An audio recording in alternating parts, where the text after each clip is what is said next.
दोस्तों, द्वापर युग की बात है। मदनपाल नाम का एक पक्षी था। उसके 4 पुत्र थे जो बड़े बुद्धिमान थे। उनमें द्रोण सबसे छोटा था। वह बड़ा धर्मात्मा और वेद वेदांग में पारंगत था। उसने कंधर की अनुमति से उसकी पुत्री ताक्षी के साथ विवाह किया। कुछ समय बाद ताक्षी गर्भवती हुई और 3.5 मास के पश्चात वह कुरुक्षेत्र चली गई। वहाँ वह भविष्य तापस कौरवों और पांडवों के भयंकर युद्ध के बीच घुस गई। तब अर्जुन के बाण से उसकी खाल उधड़ गई, जिससे उसका पेट फट गया और उसके 4 अंडे अपनी आयु शेष रहने के कारण पृथ्वी पर ऐसे गिरे मानो रुई के ढेर पर गिरे हों। उनके गिरते ही राजा भगदत्त और सुप्रतीक नामक गजराज का विशाल घंटा, जिसकी जंजीर अर्जुन के ही बाण से कटी थी, नीचे गिर पड़ा। उसने भूतल को वितीर्ण कर दिया और मांस की ढेर पर पड़े ताक्षी के उन अंडों को चारों ओर से ढक दिया। युद्ध की समाप्ति के बाद समीक ऋषि उस स्थान पर आ गए। तब उन्होंने शिष्यों के साथ उस घंटे को ऊपर उठाया और उन अनाथ और आजाद पक्षी शावकों को देखा। फिर उन्होंने अपने शिष्यों से कहा, इन पक्षी शावकों को आश्रम में ले चलो और इन्हें ऐसे स्थान पर रखो जहाँ बिलाव आदि का भय न हो। मुनि कुमार पक्षी शावकों को लेकर आश्रम में गए। वहाँ मुनिवर समीक ने प्रतिदिन भोजन, जल और संरक्षण के द्वारा उनका पालन पोषण किया। 1 मास में ही वे सूर्य देव के रथ मार्ग पर उड़ने लगे, जिन्हें कौतुक बस आंखें फाड़कर मुनि कुमार देखा करते थे। जब उन पक्षी शावकों ने नगरों से भरी, समुद्र से घिरी, नदियों वाली और रथ के पहिए के समान गोल पृथ्वी का परिभ्रमण कर लिया, तब वे आश्रम में लौट आए। उस समय ऋषि समीक शिष्यों पर अनुकंपा करके प्रवचन द्वारा धर्म कर्म का निर्णय कर रहे थे। उन पक्षी शावकों ने उनकी प्रदक्षिणा करके उनके चरणों की वंदना की और कहा, मुनिवर, आपने हमें भयंकर मृत्यु से मुक्त किया है, अतः आप हमारे पिता हैं और गुरु भी। जब हम लोग माँ के पेट में ही थे तभी हमारी माँ मर गई। पिता ने भी हमारा पालन पोषण नहीं किया। आपने हमें जीवन दान दिया है, जिससे हम बालक बचे हुए हैं। इस धरती पर आपका तेज अप्रतिहत है। आपने ही हाथी का घंटा उठाकर कीड़ों की भांति सूखते हुए हम लोगों के कष्टों का निवारण किया है। उन पक्षी शावकों की ऐसी स्पष्ट शुद्ध वाणी सुनकर समीक मुनि ने उनसे कहा, ठीक ठीक बताओ, तुम्हें यह मानव वाणी कैसे मिली? साथ ही यह भी बताओ कि किसके श्राप से तुम में रूप और वाणी का ऐसा परिवर्तन हो गया?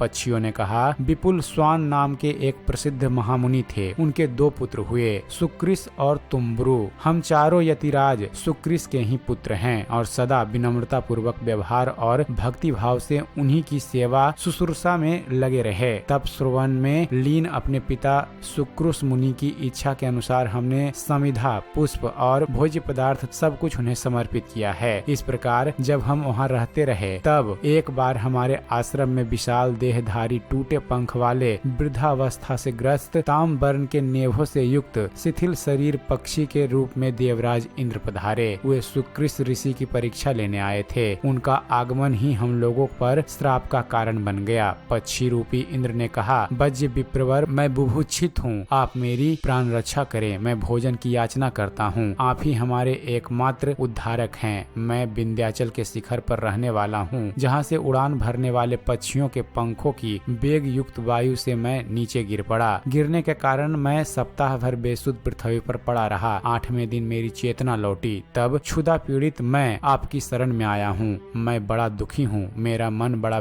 खिन्न है और मेरी प्रशंसा नष्ट हो चुकी है। बस मुझे भोजन की अभिलाषा है। विप्रवर, आप मुझे कुछ खाने को दे दें, जिससे मेरे प्राण बच जाएं। ऐसा कहे जाने पर सुक्रिस ऋषि ने पक्षी रूपधारी इंद्र से कहा, प्राण रक्षा के लिए तुम जो भी भोजन चाहो मैं दूंगा। ऐसा कहकर ऋषि ने फिर से उस पक्षी से पूछा, तुम्हारे लिए मैं किस प्रकार का भोजन की व्यवस्था करूं? यह सुनकर उसने कहा, नर मांस मिलने पर मैं पूर्ण रूप से संतृप्त हो जाऊंगा। ऋषि ने पक्षी से कहा, तुम्हारी कुमार अवस्था एवं युवावस्था समाप्त हो चुकी है। अब तुम बुढ़ापे की अवस्था में हो। इस अवस्था में मनुष्य की सभी इच्छाएं दूर हो जाती है। फिर भी ऐसा क्यों है कि तुम इतने क्रूर हृदय हो? कहाँ तो मनुष्य का मांस और कहाँ तुम्हारी अंतिम अवस्था? इससे तो यही सिद्ध होता है, अथवा मेरा यह सब कहना निष्प्रयोजन है, क्योंकि जब मैंने वचन दे दिया तब तो तुम्हें भोजन देनी ही है। उन्होंने ऐसा कहकर और नर मांस देने का निश्चय करके विप्रवर सुक्रिस मुनि ने अविलंब हम लोगों को पुकारा और हमारे गुणों की प्रशंसा की। तत्पश्चात उन्होंने हम लोगों से, जो विनम्रता पूर्वक हाथ जोड़े बैठे थे, बड़ा कठोर वचन कहा, अरे पुत्रो, तुम सब आत्मज्ञानी होकर पूर्ण मनोरथ हो चुके हो, किंतु जैसे मुझ पर अतिथि ऋण है वैसे ही तुम पर भी है, क्योंकि तुम ही मेरे पुत्र हो। यदि तुम अपने गुरु को, जो तुम्हारा एकमात्र पिता है, पूज्य मानते हो तो निष्कलुष हृदय से मैं जैसा कहता हूँ वैसा करो। उनके ऐसा कहने पर गुरु के प्रति श्रद्धालु हम लोगों के मुंह से निकल पड़ा कि आपका जो भी आदेश होगा उसके विषय में आप यही सोचे कि उसका पालन हो गया। ऋषि ने कहा, भूख और प्यास से व्याकुल हुआ यह पक्षी मेरी शरण में आया है। तुम लोगों के मांस से इसकी क्षण भर के लिए तृप्ति हो जाती है तो अच्छा होता है। तुम लोगों के रक्त से इसकी प्यास बुझ जाए, इसके लिए तुम लोग अविलंब तैयार हो जाओ। यह सुनकर हम लोग बड़े दुखी हुए और हमारा शरीर कांप उठा, जिससे हमारे भीतर का भय बाहर निकल पड़ा और हम कह उठे, ओह, यह काम हमसे नहीं हो सकता। हम लोगों की इस प्रकार की बात सुनकर सुकृत मुनि क्रोध से जल भून उठे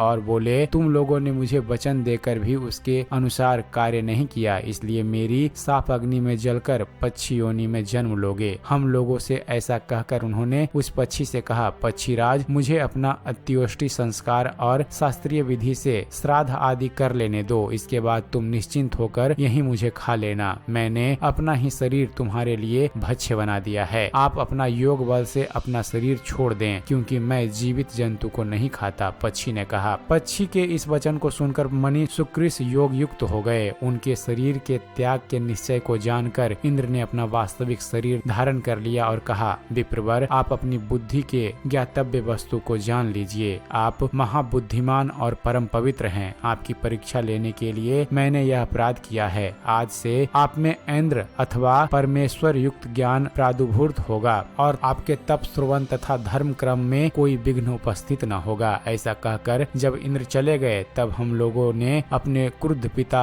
महामुनि सुकृत से झुककर निवेदन किया कि हे पिताजी, हम मृत्यु से भयभीत हो गए थे, हमें जीवन से मोह हो गया था, आप हम सभी को क्षमा दान दे दें। तब उन्होंने कहा, मेरे बच्चों, मेरे मुंह से जो बात निकल चुकी है वह कभी मिथ्या ना होगी। आज तक मेरी वाणी से असत्य कभी भी नहीं निकला है। मुझे तो ऐसा प्रतीत होता है कि देव ही समर्थ हैं और पुरुष व्यर्थ हैं। भाग्य से प्रेरित होने से ही मुझसे ऐसा अचिंतित अकार्य हो गया है। अब तुम लोगों ने मेरे सामने नतमस्तक होकर मुझे प्रसन्न किया है, इसलिए पक्षी की योनि में पहुंचकर जाने के पर भी तुम लोग परम ज्ञान को प्राप्त कर लोगे। भगवान, इस प्रकार मैंने दुर्दैव बस पिता सुकृत ऋषि ने हमें श्राप दिया था, जिससे बहुत समय के बाद हम लोगों ने दूसरी योनि में जन्म लिया है। उनकी ऐसी बात सुनकर परमेश्वरवान समीक मुनि ने समस्त समीपवर्ती द्विजगमों को संबोधित करके कहा, मैंने आप लोगों के समक्ष पहले ही कहा था कि यह पक्षी साधारण पक्षी नहीं है, यह परम ज्ञानी है, जो अमानुषिक युद्ध में भी मरने से बच गए। इसके बाद प्रसन्न हृदय महात्मा समीक मुनि की आज्ञा पाकर वे पक्षी पर्वतों में श्रेष्ठ वृक्षों और लताओं से भरे विंध्याचल पर्वत पर चले गए। वे धर्म पक्षी आज तक उसी विंध्याचल पर्वत पर निवास कर रहे हैं और तप, श्रवण तथा स्वास्थ्य में लगे हैं एवं समाधि सिद्धि के लिए दृढ़ निश्चय कर चुके हैं। तो दोस्तों, यह थी कथा महाभारत काल के विपुल स्वान मुनि और उनके पुत्रों की अमर होने की। उम्मीद करते हैं फ्रेंड्स, आप सभी को हमारा ये वीडियो पसंद आया होगा। अगर वीडियो पसंद आया हो तो वीडियो को लाइक और शेयर करना न भूलिएगा। और दोस्तों, ऐसे ही धर्म और इतिहास से जुड़े हुए ज्ञानवर्धक वीडियो देखते रहने के लिए हमारे इस चैनल ज्ञान मंथन को सब्सक्राइब करना न भूलिएगा। हमारे इस चैनल को सब्सक्राइब कीजिए और देखते रहिए, जानते रहिए। धन्यवाद। जय हिंद।